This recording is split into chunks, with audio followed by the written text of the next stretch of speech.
Sebelumnya, ahli kami tanyakan mengenai apakah ahli sudah menerima dan membaca surat dakwaan dan berkas perkara atas nama terdakwa Ferdi Sambo dan terdakwa Putri Chandrawati? Saya sudah membaca surat dakwaan tersebut.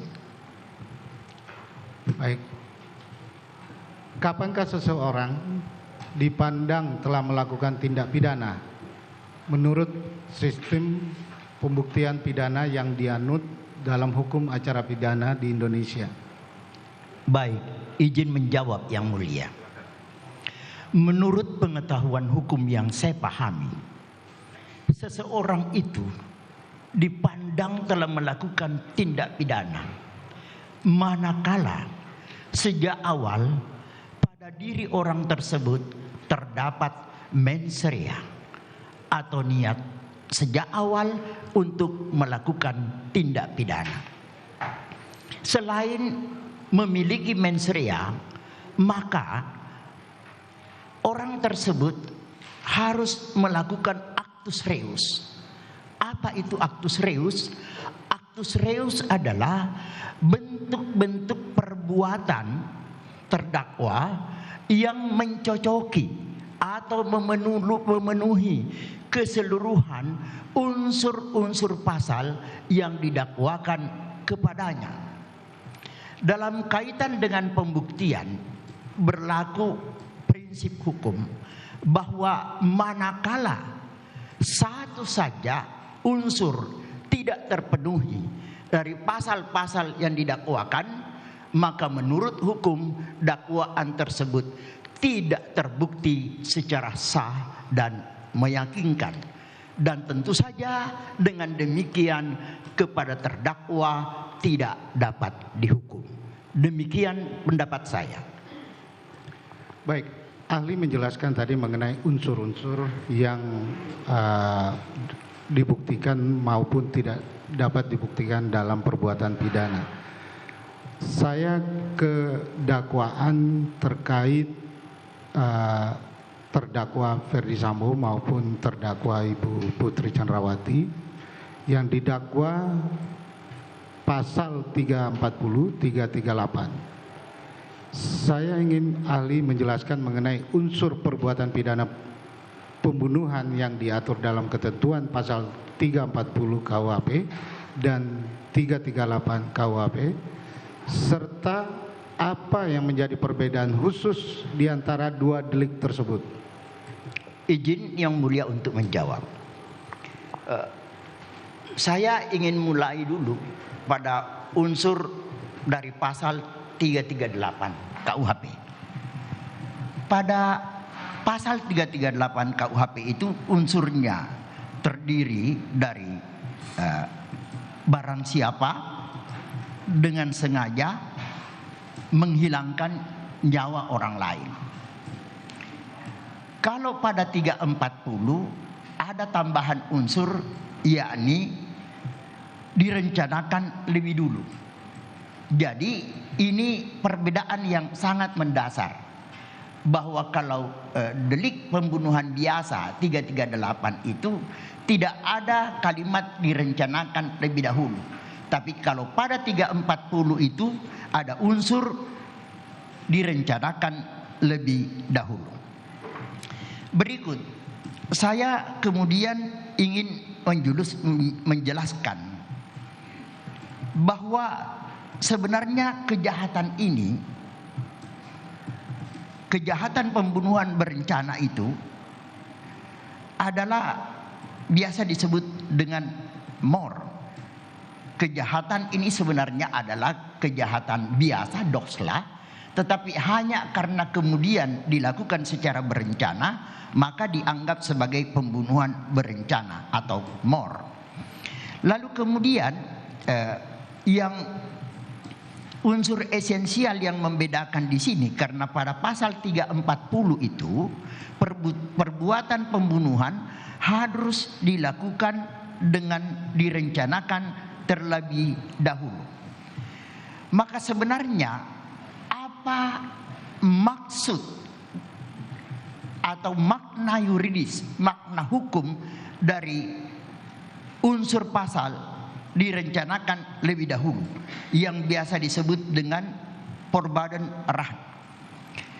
Di situ untuk dikatakan direncanakan lebih dahulu harus ada waktu antara niat untuk melakukan perbuatan pidana itu dengan pelaksanaannya harus ada waktu. Dan waktu ini ya, di samping waktu ini harus ada antara niat untuk melakukan perbuatan tindak pidana pembunuhan dan pelaksanaannya, waktu ini pula kemudian disyaratkan bahwa waktu ini tidak juga boleh terlalu singkat, tetapi juga tidak terlalu lama. Kalau kita baca berbagai referensi hukum pidana itu, tetapi tidak terlalu singkat dan tidak terlalu lama. Tetapi yang penting ada waktu untuk berpikir bagi pelaku tindak pidana untuk memikirkan dengan cara bagaimana perbuatan pidana pembunuhan itu dilakukan dan di mana akan dilakukan. Dan kemudian pada diri pelaku itu harus ada satu keadaan ketenangan, ya, berpikir dengan tenang, ada satu ketenangan. Khusus berkait menyangkut dalam kasus ini, perkenankan saya mengungkapkan bahwa kalau syarat pasal ini, pembunuhan berencana ini mengisyaratkan harus ada waktu dan di mana pelakunya dapat berpikir dengan tenang, memikirkan bagaimana cara perbuatan itu dilakukan dan di mana dilakukan. Yang menjadi pertanyaan di dalam pemeriksaan perkara ini adalah terdakwa FS ini mendapatkan pemberitahuan dari istrinya bahwa izin yang mulia, keberatan karena sudah menyangkut fakta. Ahli ini kan ahli tidak langsung, harusnya ilustrasi tidak boleh menyangkut fakta secara langsung yang mulia. Jadi kami keberatan. Ya, silakan dilanjut mengenai itu. Karena tadi pertanyaannya adalah seputar BAP. Seputar dakwaan. Mulia. Dakwaan, oke. Jadi ini silakan langsung ke fakta. Jangan. Yang mulia, saya menyampaikan bahwa sebelumnya memang kami sudah memberikan kepada ahli dakwaan maupun berkas perkara terkait terdakwa Ferdi Sambo dan terdakwa Putri Candrawati agar ahli dapat mempelajari dan memberikan pendapatnya. Saudara jaksa penuntut umum, ahli ini dihadirkan oleh terdakwa dalam kaitannya adalah untuk mendengarkan. Biarkan nanti kita tanggapi dalam tuntutan aja. Ya, silakan. Lanjutkan, saudara. Ya, baik, terima kasih yang mulia. Majelis Hakim yang mulia, yang amat sangat saya hormati, izinkan saya untuk mengemukakan pendapat hukum saya sesuai kedudukan sebagai ahli. Soal nantinya silakan para pihak penuntut umum, penasehat hukum menilainya. Tentunya penuntut hukum akan menuangkan dalam rekusitornya kelak dan penasehat hukum dalam pembelaannya, dan pada akhirnya majelis hakim yang mulia akan menuangkannya di dalam putusan tersebut. Baik, lanjutkan. Baik, terima kasih yang mulia. Tadi saya terpotong oleh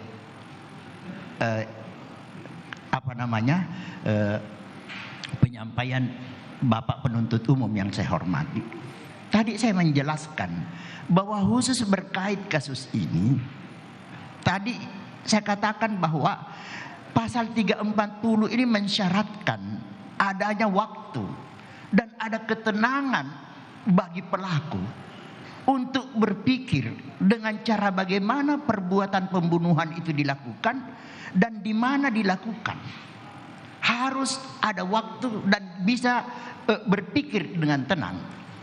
Dalam kasus ini yang menjadi pertanyaan adalah bahwa bagaimana mungkin saudara terdakwa FS ini bisa berada dalam keadaan tenang ketika atau di saat dia mendapatkan pemberitahuan dari istrinya bahwa istrinya baru saja mengalami tindakan pemerkosaan. Semua laki-laki normal di dunia ini kalau mendengarkan kabar bahwa istrinya diperkosa, saya yakin dan percaya dia pasti marah. Kecuali kalau dia tidak normal. Tapi kalau dia normal, pasti mendidih darahnya itu, memuncak kemarahannya. Silakan menghadap sini saja. Iya, karena itu adalah harkat dan martabat yang harus dipertahankan. Dalam kondisi yang demikian, terdakwa FS yang mendapatkan pemberitahuan tersebut, sejak menerima pemberitahuan tersebut, menurut pendapat saya sebagai ahli, dia sudah tidak dalam keadaan tenang. Dia tidak sudah dalam keadaan tenang. Tetapi berkait menyangkut secara spesifik, karena soal tenang atau tidak tenang adalah merupakan aspek kejiwaan, maka itu adalah tentu dijelaskan oleh ahli psikologi forensik. Demikian untuk sementara catatan atau pendapat saya yang mulia.